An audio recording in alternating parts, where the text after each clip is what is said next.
You notice the shift gradually, a conversation that runs a few minutes longer than usual, a lingering glance in the hallway. Recognizing these subtle signals of attraction is a completely natural biological response to spending 40 hours a week in close proximity to someone. But those natural impulses exist inside a rigid corporate structure. The moment personal feelings enter your workflow, you introduce a critical vulnerability into your professional environment.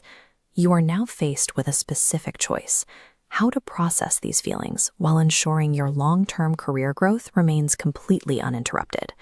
Interpersonal tension disrupts daily team chemistry. When colleagues have to navigate your private dynamics, it changes how they collaborate and share information with you. Managing an office crush requires you to accept human nature while fiercely protecting your professional credibility.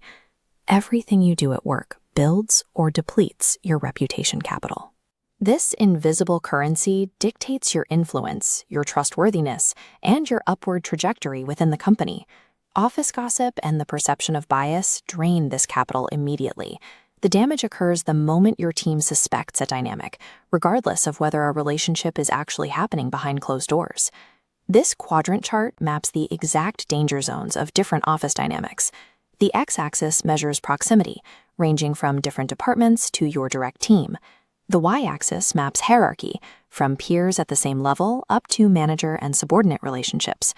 Landing in the top right quadrant, involving someone on your direct team with a difference in authority, represents the absolute highest threat level to your career. Survival in the workplace depends on calculating these variables. You must manage your emotions with precision so they never taint the wider perception of your professional judgment. The severity of any workplace romance is dictated entirely by power dynamics and corporate status. This comparison matrix evaluates the two main scenarios: peer-to-peer relationships versus cross-hierarchy relationships, scoring them against HR policy, perceived favoritism, and gossip fallout. In a peer-to-peer scenario, the data shows a moderate risk. The primary liabilities here are team awkwardness and minor distraction. Pursuing a connection with a peer requires a strict trade-off. You must maintain total privacy. Slipping up turns your personal life into team entertainment. Contrast that with the cross-hierarchical scenario. The metrics here escalate to severe. A power imbalance introduces an immediate, devastating threat to your credibility and destroys the team's trust in fair treatment. The required trade-off in a cross-hierarchical situation is severe career jeopardy, almost always resulting in one party having to leave the team or the company entirely. Treating all office crushes equally is a strategic error. Power dynamics entirely rewrite the rules of engagement and dictate exactly how you must respond. If you look at the risks and decide against acting on your feelings, you need a behavioral strategy to move forward. Your first instinct might be to implement sudden distance, pulling away and becoming cold to suppress the attraction. You should avoid doing this. Sudden coldness creates confusion. It sends mixed signals that force the other person to guess what they did wrong, actively damaging the existing working relationship. This document outlines the neutrality protocol, a required strategy to maintain professionalism. It involves restricting communication to public channels, keeping discussions strictly to work topics during business hours, and distributing your attention equally among all team members. Executing this protocol denies you immediate emotional closure. It requires high self-regulation and intense daily discipline.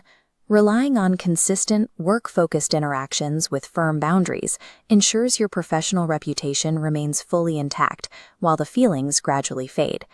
For those who have weighed the data and decided to move forward with a peer-to-peer relationship, you must implement rigorous operational security.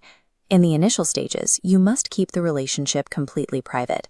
This protects both of your reputations while you are still evaluating the viability of the connection. Hiding your interactions requires exhausting vigilance. Monitoring your proximity and policing your shared calendars drains mental energy directly away from your actual work performance. Once the relationship becomes serious and ongoing, you hit the threshold for disclosing it to human resources. This formalizes your boundaries and legally protects you against policy violations. This disclosure changes how leadership utilizes your role. To avoid conflicts of interest, the company can no longer place you both on the same collaborative projects or specialized task forces. Pursuing an office relationship means trading a controlled, predictable career trajectory for heightened scrutiny, leaving you with a permanent burden of proof regarding your professionalism. Emotions do not disappear the moment you badge into the office, but unregulated emotions destroy credibility. Your long-term reputation is built entirely on the perception of consistency and fairness. This decision tree flowchart maps out your specific action plan. Starting from the initial attraction, it forces you to filter your choice through your specific hierarchy level, leading directly to the correct protocol. Any relationship that threatens the wider team's perception of fairness is a career liability, regardless of how genuine the connection feels. Acting on a crush is a calculated career investment. You're weighing a temporary emotional reward against a permanent professional risk. If you are in a cross-hierarchical dynamic, you must not proceed. The risk is untenable. Implement the neutrality protocol immediately. If you are proceeding with a peer-to-peer relationship, you must accept the burden of strict privacy. Your performance consistency must be flawless to avoid any claims of favoritism from your colleagues. If your primary goal is career optimization, your highest return on investment is utilizing the boundary checklist to protect your upward trajectory above all else. Neutral interactions and consistent boundaries prevent the speculation that leads to office fallout. Navigating corporate life is not about hiding your feelings.